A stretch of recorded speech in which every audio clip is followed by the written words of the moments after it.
Hello, welcome to Inspiring Women with ADHD. I'm Renee Allen, the host of this podcast. Excited to be here. Just double checking all the sound is working. It looks like good. I am going to talk about consistency today, which I talked about last week a little bit, and just introducing the idea of if consistency is possible with ADHD. And the answer is yes, and the answer is no. It depends on what your expectation is. You can be really consistent with a goal. You can be consistent with exercise. You could be consistent with getting up at a certain time every day until you don't. And then you might think, gosh, I struggle with consistency. I can't keep this up. I had this goal. I was going to eat healthier. I was going to get to bed by this time. And now I'm not doing it. And it could just be one time you don't do it and you think, I don't have a perfect record. You feel really bad about it. You feel some kind of guilt or shame or what's wrong with me. Or it could be because the one time happened, then just without a lot of effort to get back up and make sure you do it again, it can slide. And that can just be not something you're consistent with for a long time. It could be something that you struggle with, or maybe you change your goal and you think, I'm not going to do that anymore. I'm going to have a new goal and I'll be consistent with this instead. And so we often do that where we decide we want to work toward a goal or have a routine or have a plan or some kind of system in our life. And then something happens, and it could just be something within us happens and we're not consistent with it. And it can be very frustrating, especially when it comes from you. I feel like when it comes from somebody else, that can be frustrating too. Like if somebody else interferes with whatever you have that you need to get done. And at some point, at least for me, I have to give up on, I have to realize without giving up my own importance or my own need for my life to go a certain way, that sometimes that's my own decision that I do want to help others and do something that they need and take care of them, whether they're in my family or not. Could be a friend, and that might disrupt my consistency, and that might be harder on me, but it's a choice that I've made. And sometimes when somebody else disrupts our consistency, we feel like it's not really a choice that we made that we feel good about. It's more like we did it out of guilt or we did it out of, I should do this because that's what good people do. And you find that it's really disruptive to your life. One example is if you have a job that you could work more hours, but you don't have to. Or for me, I sub teaching yoga classes at times.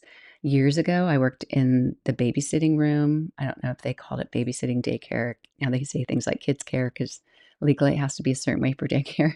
But it was for a YMCA in La Cañada, the Crescenta Cañada YMCA in Southern California, just north of LA. And that's when I first learned about subbing and getting called in. And you're not really technically getting called in, like you have to come into work. It's more somebody asking, can you cover for me because of a vacation or I'm sick or whatever the reason, personal reason.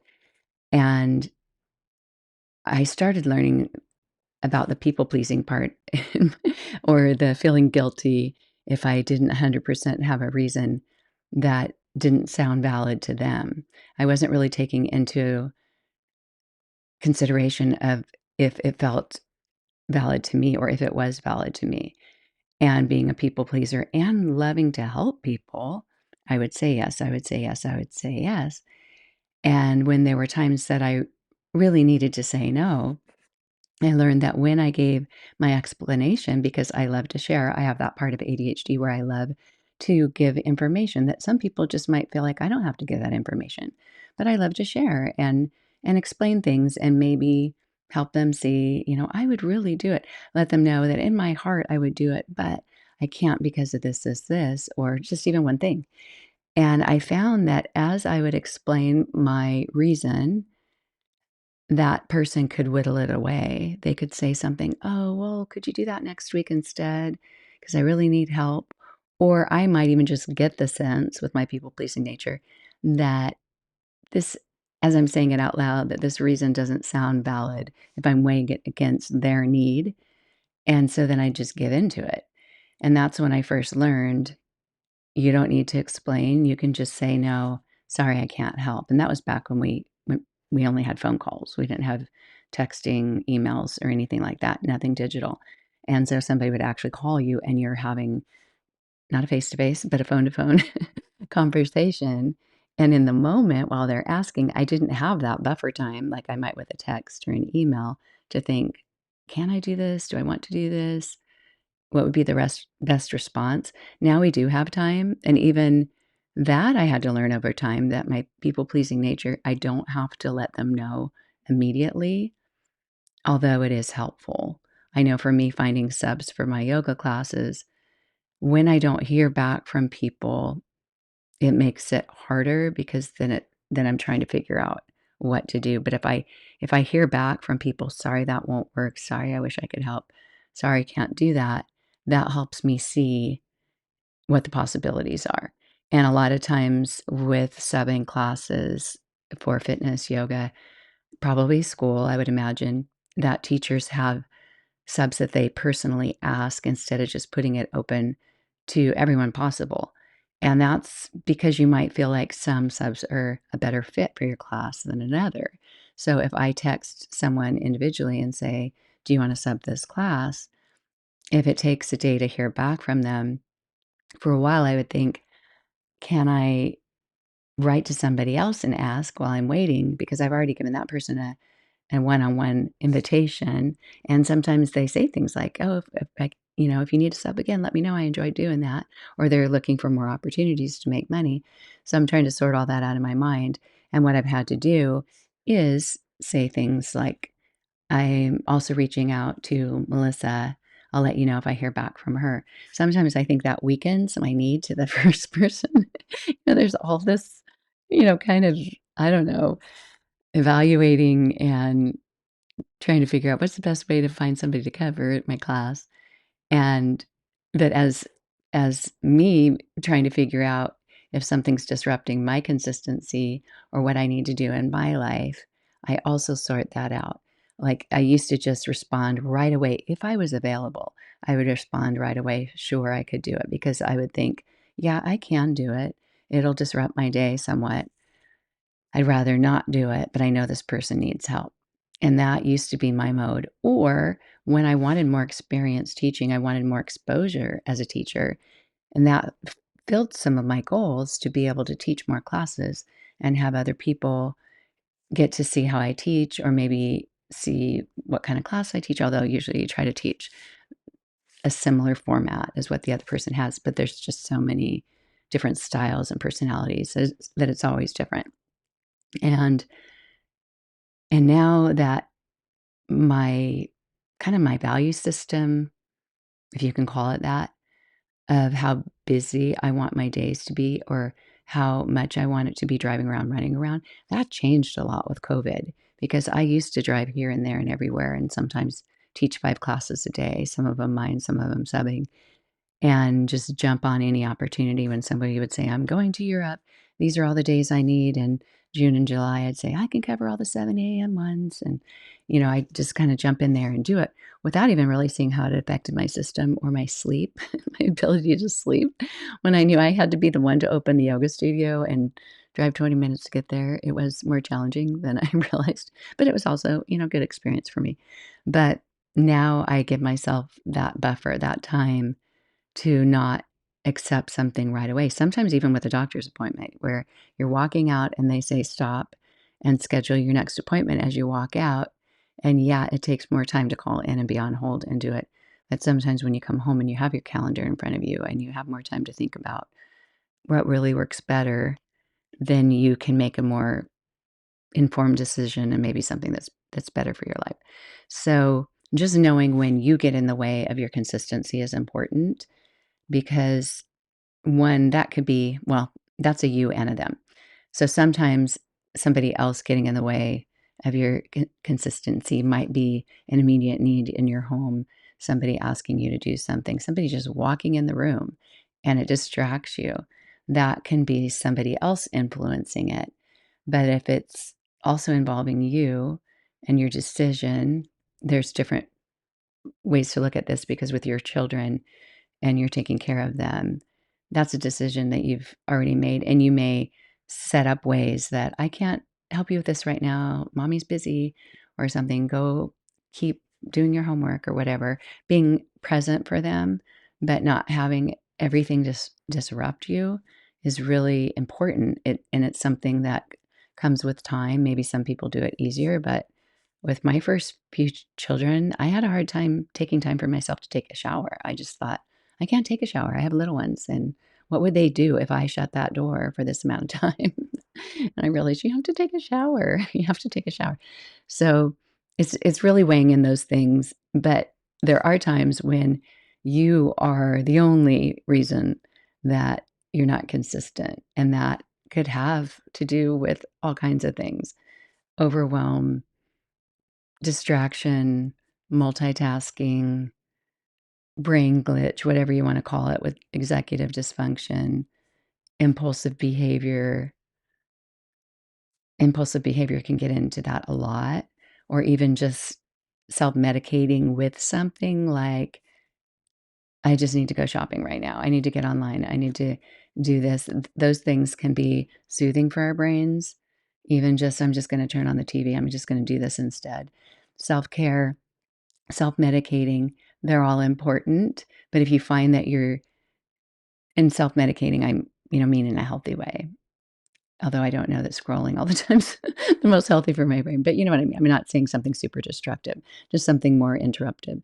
And recognizing when that happens and how that happens, and if you're too far away from your routine or what you wanna be consistent with. Sometimes you can see that happening in the moment, other times with something impulsive or just not being mindful enough to have it work out. An example is if you're doing intermittent fasting and you've set up a system of, "I'm gonna eat at this time, I'm gonna stop eating at this time," and you really have to set up ways to remember, whether it's an alarm or there's apps.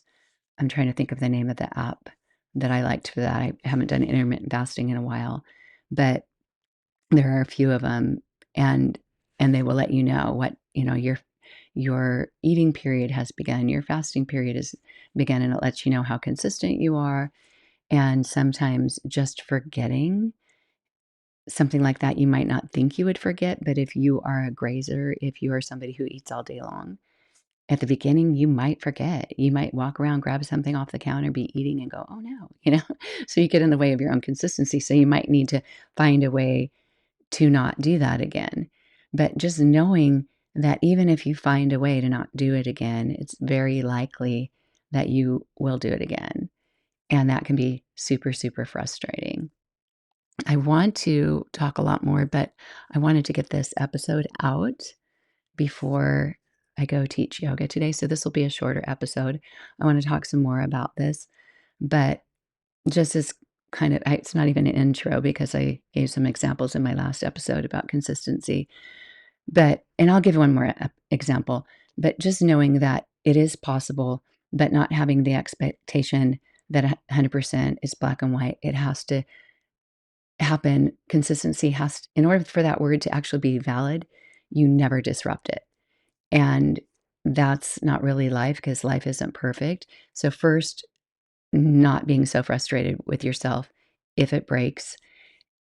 And when it does, using that experience as a learning method for yourself of, okay, what got in the way that time? What did I do because of that?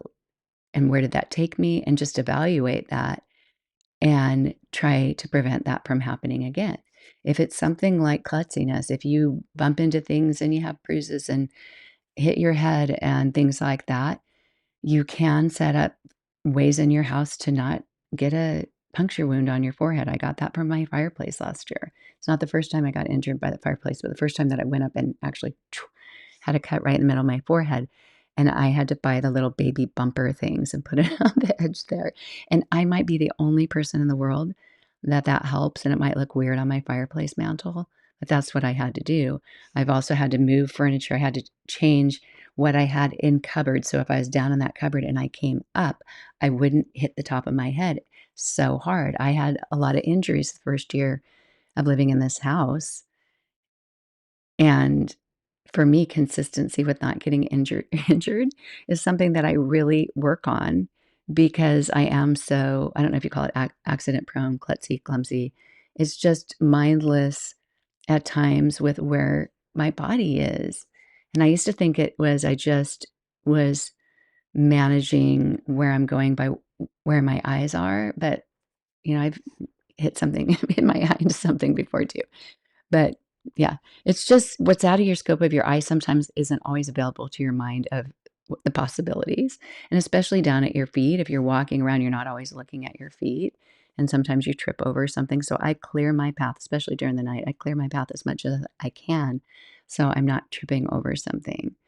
And I try to not have my house have furniture like tables and things like that where my walking space is more narrow. My daughter's beautiful, beautiful designer, like designs anything. And she's her actual career is in graphic design, but she can design anything. And in her home, she loves antiques. She had a house that was on the historic register, her last house, and just made it so gorgeous. But she loves to have old furniture and have it in a lot of places. So that becomes part of the room, not just for function, but for beauty.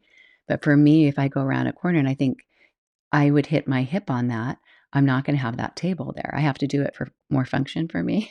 And I'm not as good at decorating as she is. But just planning out your life is, if you can, as you can, to prevent those things from happening, whether it's being consistent with not getting hurt or running into things or getting bruises or whatever. And for me, I continue to add to that list what I need to do to not have that happen. I don't think that's the first time my alarm went off during during my recording, but I really do need to end. So I'm gonna stop this now. I'm gonna see if I can get it out before I leave for my hot yoga class. But I just wanna thank you for being here and being a listener because I do check to see if people are still listening and downloading my episodes. Not that I have to have validation completely, but we all need some kind of validation, right? I have I have a desire, I feel drawn to make a podcast, but at times I think, like, should I really be doing this? I mean, I feel like I should in my heart, but at times it's hard to fit in, or at times I doubt myself. And I read a review the other day that made me not completely doubt myself, but it just makes it harder because that, at least I know, that I'm exposing myself to people who may not enjoy listening to me, and that's okay. I just hope they're not mean. But that's life. That's the risk you take of putting your voice out on the internet. I know I'm not gonna be everybody's cup of tea, and that's all right. But thank you for being here. I really do need to take off, and I will be back to talk about this some more. And until then, have a great day. Bye. Help other women find the show. Rate, review, share with someone you know. Help other women find the show. Rate, review, share with someone you know. Help other women find my show. Rate, review, share with someone you know. Thank you so much.